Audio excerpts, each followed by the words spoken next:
नमस्कार दोस्तों, मैं हूं नागेंद्र यादव और आप सभी का हमारे YouTube चैनल बोर्ड स्टडी में स्वागत है।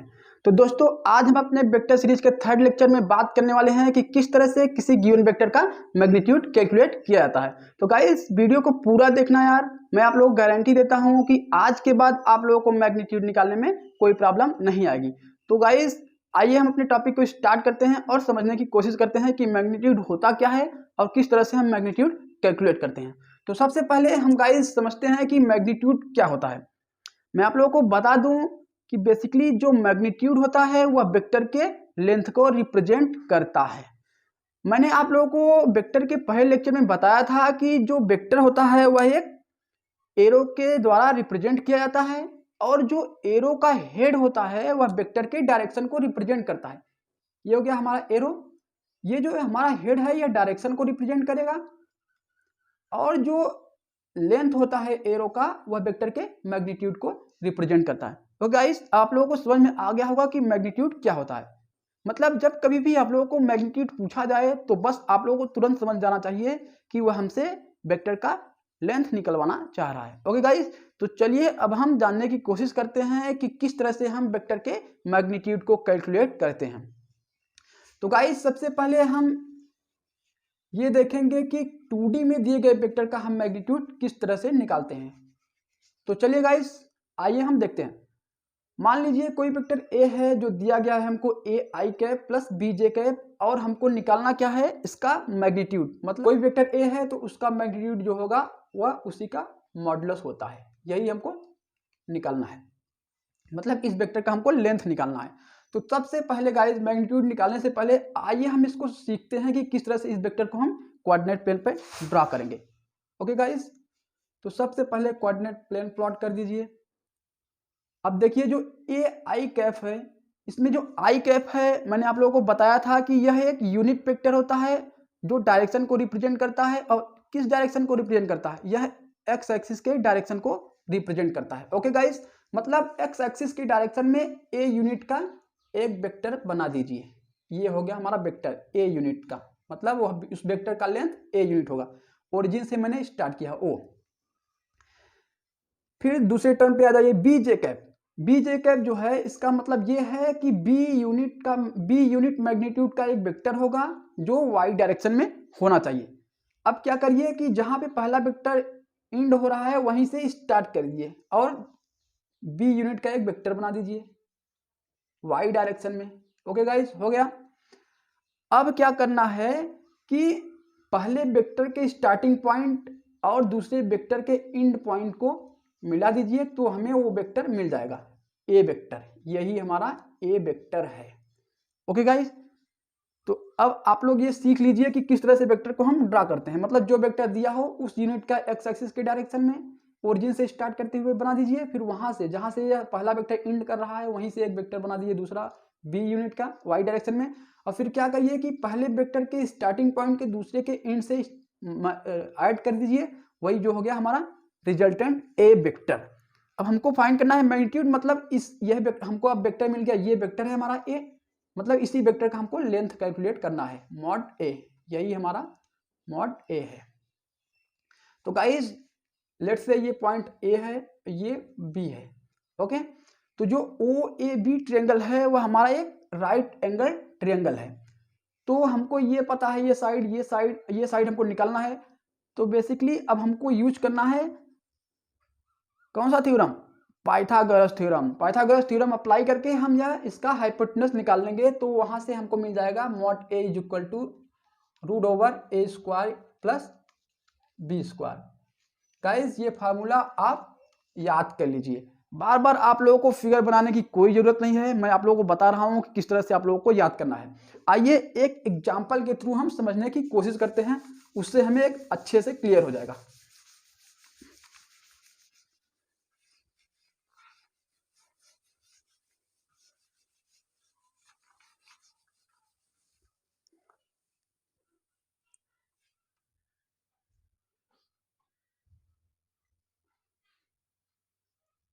If vector a is equal to 3 I cap plus 4 j cap, then find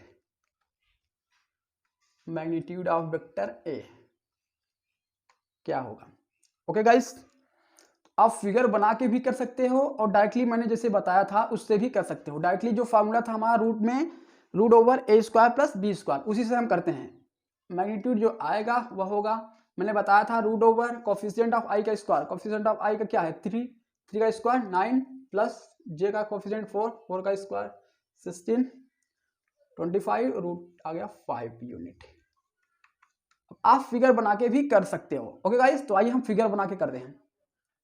coordinate plane पर फिगर बनाओ, ओरिजिन से स्टार्ट करके पहला वेक्टर बनाओ 3 यूनिट का वेक्टर एक्स एक्सिस के डायरेक्शन में, फिर 4 यूनिट का वेक्टर बनाना है वाई एक्सिस के डायरेक्शन में, जहां एंड हो रहा वहीं से स्टार्ट कर दो 4 यूनिट का, ये 3 यूनिट का, फिर पहले के स्टार्टिंग पॉइंट और दूसरे के एंड पॉइंट को मिला दो, वही वेक्टर हमारा ए हो गया। अब इसका मैग्नीट्यूड कैलकुलेट करना है, ये 3 ये 4, तो ये कितना आ गया 5 आ गया। Okay guys, I hope clear हो गया होगा। आप लोगों को सिर्फ फार्मूला याद रखना है, फिगर बस आप लोगों को समझ लेना है, उसको हमेशा नहीं बनाना है, हर क्वेश्चन में फिगर नहीं बनाना है। बस जो कोफिशिएंट दिया है उसका स्क्वायर करते जाइए, ऐड करते जाइए और एंड में उसका रूट ले लो, मैग्नीट्यूड मिल गया। तो आई होप कि गाइस आप लोगों को क्लियर हो गया होगा कि 2D में दिए गए वेक्टर का मैग्नीट्यूड हम किस तरह से कैलकुलेट करते हैं। तो गाइस अब हम बात करेंगे कि किस तरह से हम 3D में दिए गए वेक्टर का मैग्नीट्यूड कैलकुलेट करते हैं। तो चलिए गाइस आइए हम देखते हैं। तो दोस्तों मान लीजिए कोई वेक्टर 3D में हमको दिया गया है, वेक्टर ए है ए आई के प्लस बी जे के प्लस सी के है। आइए हम इसको कोऑर्डिनेट प्लेन पर प्लॉट करते हैं और फिर देखते हैं कि मैग्नीट्यूड किस तरह से कैलकुलेट किया जाएगा। तो गाइस चलिए हम स्टार्ट करते हैं। पहले हम इसका फिगर ड्रा करते हैं। जिस तरह से हमने 2D में फिगर ड्रा किया था उसी तरह से हम 3D में भी फिगर ड्रा करेंगे। ए आई कैप मतलब ए यूनिट का वेक्टर एक्स एक्सिस के डायरेक्शन में, मान लीजिए ए यूनिट का वेक्टर एक्स एक्सिस के डायरेक्शन में, ए यूनिट का ये वेक्टर हो गया एक्स एक्सिस के डायरेक्शन में।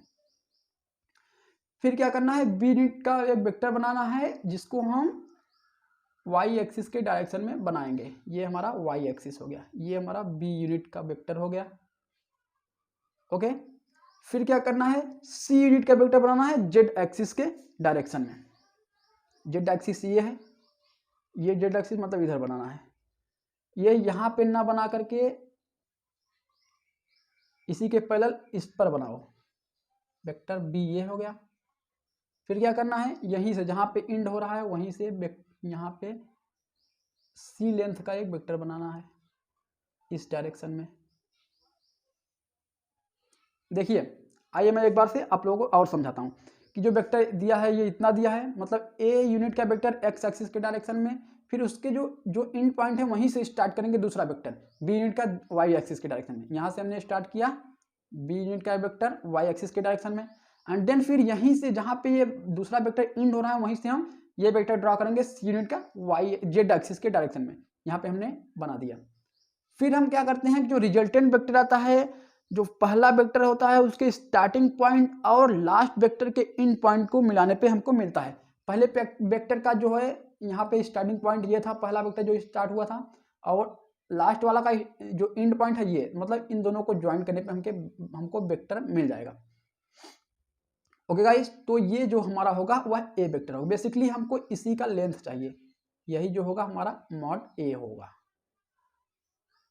तो जो ये कोऑर्डिनेट होगा ये हमारा होगा ए कामा बी कामा सी। ओके गाइस, तो आइए हम कैलकुलेट करते हैं। देखिए आप लोग जानते हो कि तीनों कोऑर्डिनेट एक्सिस जो होते हैं वो एक दूसरे के परपेंडिकुलर होते हैं। ये अगर ए है ये बी है, तो अगर हमको ये वेक्टर निकालना हो, लेट से ये अगर ओ पॉइंट है, ये ए पॉइंट है और ये बी पॉइंट है, तो अगर ओ ए का मैग्नीट्यूड चाहिए तो मतलब ये और ये परपेंडिकुलर हैं, तो बेसिकली ये जो आएगा वह ए स्क्वायर प्लस बी स्क्वायर आएगा। ओके, फिर ये लेंथ हमको पता चल गया, ये लेंथ पता चल गया। अब हमको ये फाइंड करना है, जो ये है लाइन और ये एक दूसरे के परपेंडिकुलर है, ये दोनों परपेंडिकुलर हैं, तो वहां से हम अगर ओ ए जो है वह रूट में ए स्क्वायर प्लस बी स्क्वायर, और जो ए बी है वह सी यूनिट है। अब हमको ओ बी फाइंड करना है, तो मतलब मैग्नीट्यूड ऑफ ए हमको फाइंड करना है। तो बेसिकली ये आ जाएगा इस साइड का स्क्वायर प्लस इस साइड का स्क्वायर, तो आ जाएगा A square plus B square plus C square. आप लोग इस फार्मूले को याद कर लीजिए।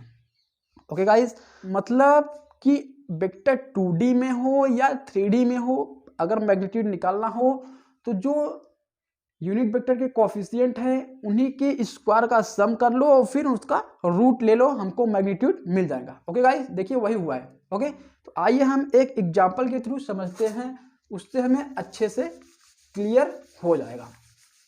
एग्जांपल है, if vector A is equal to I cap plus 2j cap plus 4k cap, तो हमको फाइंड करना है find magnitude of A vector. Okay, तो गाइस सबसे पहले सॉल्यूशन देखो, मैंने आप लोगों को फार्मूला बताया कि कोई भी वेक्टर दे उसका मैग्नीट्यूड किस तरह से कैलकुलेट किया जाता है। बेसिकली हम क्या करते हैं कि जो यूनिट वेक्टर के कोफिशिएंट होते हैं उन्हीं का स्क्वायर करके सम करके ऐड करके हम उसका रूट ले लेते हैं। 1 + 4 + 16 कितना आएगा, √21 आएगा। ओके गाइस, अब आप लोगों को समझ में आ गया होगा कि किस तरह से हम मैग्नीट्यूड कैलकुलेट करते हैं। तो आइए एक आध दो क्वेश्चन और करते हैं, अच्छे से हम समझने की कोशिश करते हैं, क्वेश्चन के थ्रू आसानी से समझ में आ जाएगा। एग्जाम्पल, मान लीजिए कोई वेक्टर ए हमको दिया गया है, if vector A is equal to 2i cap plus 5j cap, तो हमको फाइंड करना है magnitude of vector A. Okay, तो अभी मैंने आप लोगों को बताया कि मैग्नीट्यूड कैलकुलेट करने के लिए डायरेक्टली आप अप्लाई करिए, फिगर बनाने की कोई जरूरत नहीं है। जो भी आई और जे के कोफिशिएंट है उन्हीं का स्क्वायर करके ऐड करके रूट ले लो। ओके, मतलब रूट ओवर कोफिशिएंट ऑफ आई का स्क्वायर 4, जे के कोफिशिएंट का स्क्वायर 25 आएगा, √29 unit. Okay guys, I hope कि आप लोगों को अब समझ में आ गया होगा। आइए एक क्वेश्चन और करते हैं एंड देन अपने इस लेक्चर को समाप्त करते हैं। If vector A is equal to दिया है 1i cap plus 3j cap plus 2k cap, तो हमको फाइंड करना है फाइंड वेक्टर ए का मैग्नीट्यूड। ओके गाइस, तो ए का मैग्नीट्यूड क्या होगा, मतलब जो भी यूनिट वेक्टर क्या है इसमें आई कैप, जे कैप और के कैप है, उन्हीं के कोफिशिएंट का स्क्वायर करके ऐड करके रूट ले लो। इसका कोफिशिएंट ये है 1 का स्क्वायर 1 प्लस जे का कोफिशिएंट 3, तो ये हो जाएगा 9 स्क्वायर करेंगे, के कैप का कोफिशिएंट 2 है तो 4 ऐड कर दीजिए, 9 4 1 आएगा 14 यूनिट। तो देखा गाइस किस तरह से हम लोगों ने आज सीख लिया कि वेक्टर का मैग्नीट्यूड कैलकुलेट किया जाता है अगर वेक्टर हमको दिया जाए 2D में या फिर 3D में। ओके गाइस, आई होप कि आप लोगों को सभी चीज़ें आसानी से समझ में आ गई होगी। अब आप लोगों को इसमें कोई दिक्कत नहीं आएगा। तो गाइस, आप लोगों को अगर वीडियो अच्छा लगा हो तो वीडियो को लाइक कर देना यार, अगर चैनल पे नए हो तो चैनल को सब्सक्राइब कर देना, क्योंकि हम ऐसे वीडियो लगातार लाते रहेंगे और आप लोगों को काफ़ी हेल्प होगी इसमें। तो गाइस चलिए अपने नेक्स्ट लेक्चर में मिलते हैं और उसमें हम बात करेंगे कि किस तरह से हम किसी गिवन वेक्टर का डायरेक्शन कैलकुलेट करते हैं, मतलब उसका यूनिट वेक्टर किस तरह से हम कैलकुलेट करते हैं। तो गाइस आज की वीडियो में बस इतना ही, मिलते हैं अपने नेक्स्ट वीडियो में नेक्स्ट टॉपिक के साथ, तब तक के लिए बाय बाय।